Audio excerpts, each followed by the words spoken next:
એનો એમ કે આખી 23 વર્ષ આખી 23 વર્ષ 9 મહિના 32 દિવસ અને 23 કલાક તારા વચનનો છે, તારા વચન મારા વચનનો મેં તને આપેલો વચનનો આટલા સમય થયા 23-24 વર્ષ પછી હું પાછો મારો વચન નિભાવું છું, પણ મારા દીકરાની વહુને મૂકી દેજે અને તારો દીકરો છે ને એ આથી મારો દીકરો છે, કદાચ મારા મરવું પડે ને તો મરીશ પણ એ દીકરો આથી મારો છે, હું વચન નિભાવું છું. આથી દીકરો મારો છે, મારી વહુને મૂકી દે છે, હું તારો દીકરો એ મારો દીકરો છે, હું એને રાખીશ. હું વચન આપું છું, વચનને બંધા હું મરી જાઉં તો ભલે મરી જાઉં, મારા એના દીકરાને હું સાચવીશ. હું તારા દીકરાને સાચવીશ, હું કબૂલ કરું છું, માતાજીની સાક્ષી તને કબૂલ કરું છું. મને વચ્ચેનાથી પૂરું થઈ જશે.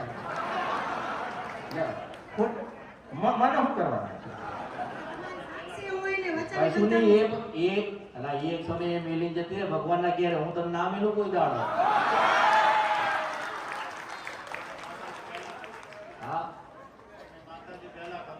હું તને શું કહું છું, તું અપનાવ્યો ને એના હૃદયથી તારા દીકરાને ધામ નોંધવી પડે, તું એને પરણાવજે. જાગમ દીકરાને પરણાવશે. આને પાસે શક્તિ હતી પરણાવવા? મારી વાત સાંભળ ને તું, હું તને કહું એટલું તું કહી દે.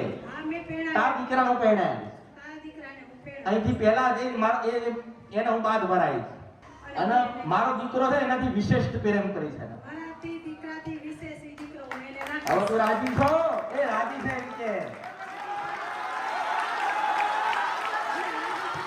રાજી છો, રાજી છો.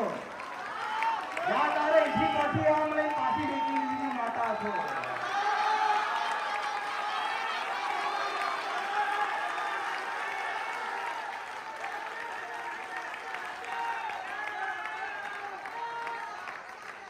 ખબર પડી? જતી રહી. મારા 13,000 વર્ષ હું મેળવી છું.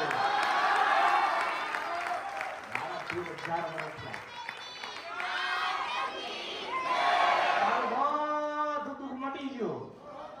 બસ હું કળિયુગમાં એક જ વાત કરું છું કે જેને વચન આલો ને એને નિભાવજો. હું નિભાવવા આવી છું તે હું નિભાવું છું. આ 25-24 વર્ષે પાછી યાદ કરાય. કોઈ કર્યું નથી, કાંઈ આવી નથી, બસ માસે ને ફરશે ને ફરવા દેજો. એના દીકરાના સંતાન માટે થઈ છે.